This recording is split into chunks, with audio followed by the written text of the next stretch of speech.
मैंने अपना पति खोया है, जो इस सदन के माननीय सदस्य थे।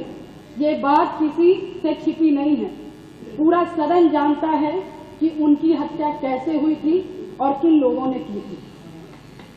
मैं धन्यवाद देना चाहती हूँ माननीय मुख्यमंत्री जी को, जिन्होंने मेरे छुपे हुए उन आंसुओं को देखने का काम किया जो वर्षों में किसी ने देखने का काम नहीं किया। मेरा दुख, मेरा तकलीफ माननीय मुख्यमंत्री जी ने देखने का काम किया और सही मायने में मुझे न्याय दिलाने का और देने का काम किया। माननीय अधिष्ठाता महोदय जी, मुझ जैसे पता नहीं कितने प्रयागराज में पीड़ित परिवार को माननीय मुख्यमंत्री जी ने ऐसे अपराधियों को दंड दे करके उनको न्याय दिलाने का काम किया है। और कल शायद मेरी प्रयागराज की जनता मुझे सुनेगी तो वो लोग भी माननीय मुख्यमंत्री जी को धन्यवाद देने का काम करेंगे पुनः दोबारा। और माननीय अध्यक्ष जी, मेरे जैसे पता नहीं कितने महिलाओं की सिंदूर को मिटाया गया, पता नहीं कितने माताओं की गोदी सूनी कर दी गई। मैं धन्यवाद देना चाहती हूँ ऐसे मुख्यमंत्री जी का, जिन्होंने जीरो टॉलरेंस ला करके पॉलिसी को ला करके अपना करके अपराध और माफिया अतीक अहमद जैसे अपराधियों को मट्टी में मिलाने का काम। आज प्रयागराज अधिष्ठाता महोदय जी, आज प्रयागराज ही नहीं अपितु पूरा उत्तर प्रदेश की जनता आज माननीय मुख्यमंत्री जी के तरफ विश्वास की नजर से देखता है कि कोई भी प्रदेश का कोई भी माफिया या भू माफिया हमारे भाई की तरफ, हमारी महिलाओं की तरफ, हमारी बहनों की तरफ बुरी नजर से उठा के देखने का काम करेगा तो उस हर अपराधी को मिट्टी में मिलाने का काम किया जाए।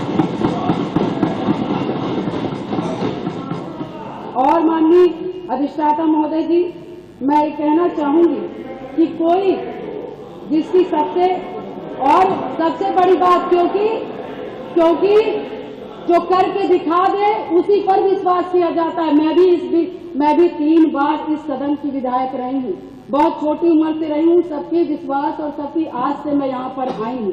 उसी आशा और विश्वास को जब भी मुझे किसी ने दिलाया है तो मैं उसके साथ खड़ी रही हूँ। मैं कहना चाहूंगी कि इसकी सबसे बड़ी नजीर प्रयागराज में आपने हत्याकांड में देखा होगा, जिस तरह से जिसमें मेरे पति की हत्या हुई थी और जिस घटना को पूरा प्रदेश जानता है। मैं माननीय मुख्यमंत्री जी के आने के बाद मुझे न्याय मिला। मेरे पति के हत्यारे अतीक अहमद को माननीय मुख्यमंत्री जी ने मिट्टी में मिलाने का काम किया।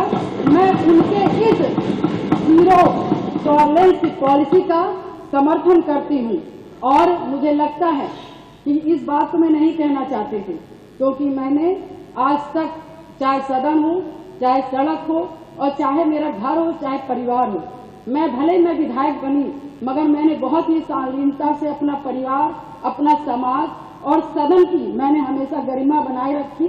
मैंने कभी भी किसी का अपमान नहीं किया। मगर मैं विधायक से पहले मैं 9 दिन की ब्याहता थी।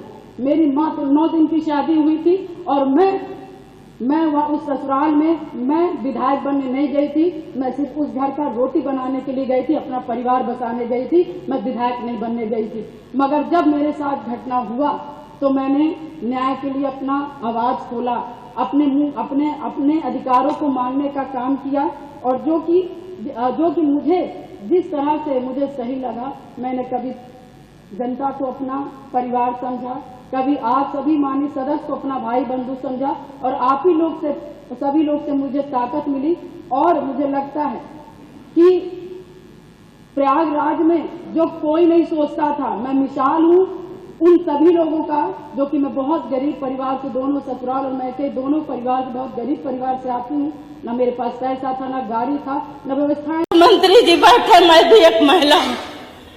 मेरे पति की हत्या होने के बाद यही सरकार उनके चरित्र कि राज्यपाल जी ने उनको बरी किया गया। मैं मुख्यमंत्री जी से कहना चाहती हूँ, मुख्यमंत्री जी आप एक कहलाओ कि आप सुरक्षित करते हैं। मेरे पति को ऊपर 47 दिन दिनारे चलाया गया। आज सरकार उनको बरी करा जा रहा, कल हमारे भी हत्या हो सकता है, हमारे परिवार का हत्या हो सकता है, तो इसकी जिम्मेदार सरकार होती है। मैं दो बात और कहूंगी मुख्यमंत्री जी, इतने बड़े माफिया को प्रयागराज में AK-47 वालों का बरी किया जा रहा, ऐसे गुनाह ऐसे लोग बहुत छोटे छोटे मुकदमा में जेल काट रहे हैं, फिर उनको भी बरी किया जाए। धन्यवाद। इससे कि सर ऐसे यार कहीं छिपा नहीं है, सारे सदस्य के लोग बैठे, उदय भान करवरिया और कपिल करवरिया और सूरभान करवरिया बरी करे गए हैं, तो कल हमारी भी हत्या हो सकती है। मैं आपसे गुहार लगा रही हूँ कि हमारा सुरक्षा आपके हाथ में। धन्यवाद माननीय मंत्री जी।